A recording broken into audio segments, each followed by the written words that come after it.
47 minutos. Até o mês de março deste ano, foram servidas mais de 4 milhões de refeições em escolas públicas, de acordo com o Departamento de Alimentação Escolar. Essas refeições são as únicas no dia de muita gente. A gente já falava muito sobre isso aqui na época da pandemia, né, que a gente teve um problema grave aqui nas escolas de Caruaru, né, que simplesmente pararam, não tinha merenda e aí não tinha um auxílio alimentação, e a gente sempre lembrou que muitas vezes a alimentação dessas crianças às vezes a única era feita na escola. Então, isso é muito importante. Esse é o tema da coluna Educação na Cidade de hoje, com a professora Rita de Cássia. Professora, bom dia, né? O que é que a gente deve sempre levar em consideração quando o assunto é alimentação escolar? Bom dia, Renata. Bom dia, ouvintes da Rádio Cidade. Renata, é muito interessante nós observarmos que há ditados populares, né, que de fato demonstram muito bem a importância da alimentação. Eles dizem assim, tipo, em saco vazio não se põe de pé. Não existe possibilidade de uma criança, uma adolescente, um adulto jovem, ele conseguir de fato ter uma concentração em sala de aula se ele tem fome. A alimentação, e não é qualquer alimentação, mas a alimentação adequada, ela é responsável pela nossa saúde. Lembrando que a OMS coloca o conceito de saúde não apenas como uma saúde, como ausência de doenças, mas como um bem-estar físico, integral, relacionado a aspectos da saúde mental, e a alimentação faz parte desse aspecto. Não é raro nós escutarmos notícias de larvas na alimentação mal acondicionada, preparada com descuido ou com descaso. Essa semana nós tivemos aqui uma denúncia, né, na Universidade Federal de Pernambuco, onde uma sopa servida havia larvas. Vez ou outra nós escutamos notícias como essa.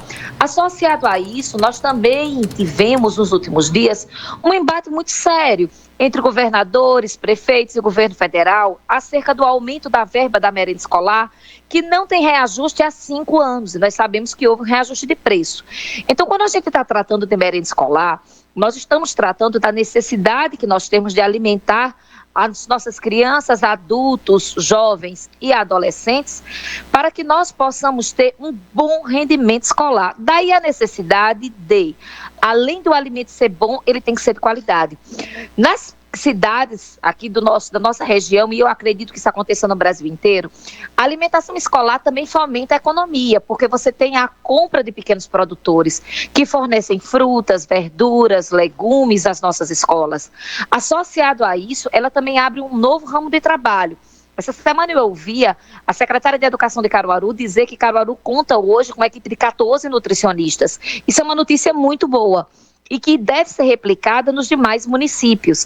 Porque uma coisa, né, quando eu era professora de escola, eu lembro que era a merendeira ou o merendeiro que ficava exclusivamente com aquela função de fazer aquela merenda, e não necessariamente ela era feita da forma mais adequada. Mas quando você tem um nutricionista fazendo o cardápio, você tem a segurança de que chega uma alimentação bem feita e de qualidade, em que você tenha grupos nutricionais presentes no prato do aluno, né?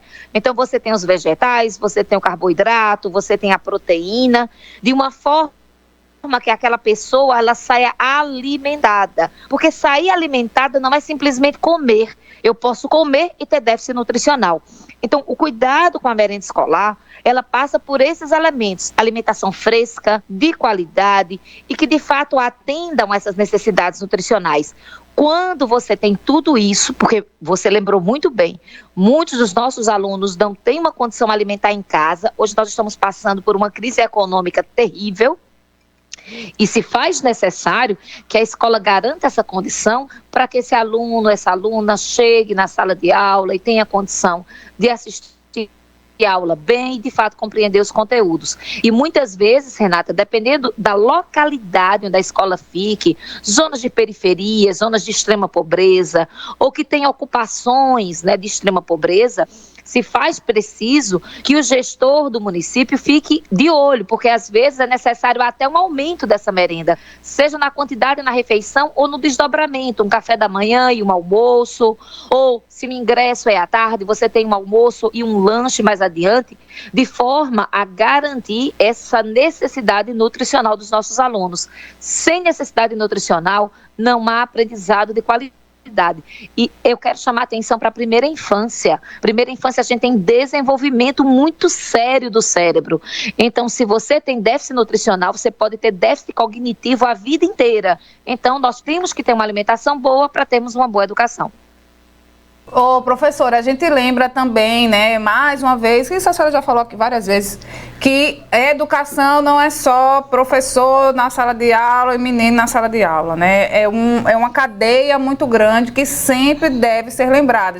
A gente está falando hoje sobre a alimentação escolar, a gente fala sempre sobre o transporte, principalmente depois daqueles escândalos que foram registrados aqui na região. Então, o gestor precisa estar muito consciente disso, que a educação não é só da boca para fora e aula e menino em sala de aula, é muito mais além, né?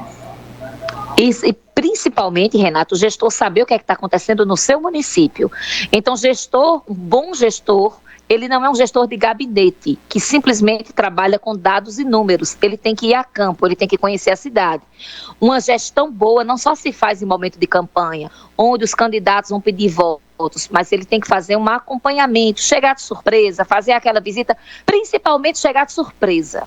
Porque quando as visitas são previamente marcadas, as pessoas costumam organizar tudo para criar um ambiente de inexistência de problema.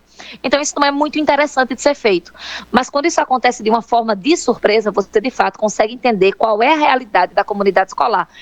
Às vezes o gestor é muito ocupado, não consegue fazer isso com rotina, mas você tem um secretário de educação, você tem secretário executivo, você tem toda uma assessoria e na maioria dos municípios tem uma equipe que cuida da situação da merenda. Então essa fiscalização ela é extremamente importante e ouvir os pais, abrir um canal de comunicação e diálogo com a comunidade. Ouvidorias, elas não são algo apenas, né, para nos dar problema, porque os problemas fazem parte do nosso cotidiano. As ouvidorias são muito importantes para que a gente entenda o que é que está acontecendo na rotina. Então, convocar pais para que tenha esse feedback, nessa participação comunitária mais efetiva, é muito importante para saber como estão os rumos do município. Certo, professora. Obrigada, viu? Até semana que vem. Obrigada, Renata. Bom dia, ouvintes da Rádio Cidade, e que nós possamos acompanhar a gestão do nosso município para termos uma educação de qualidade.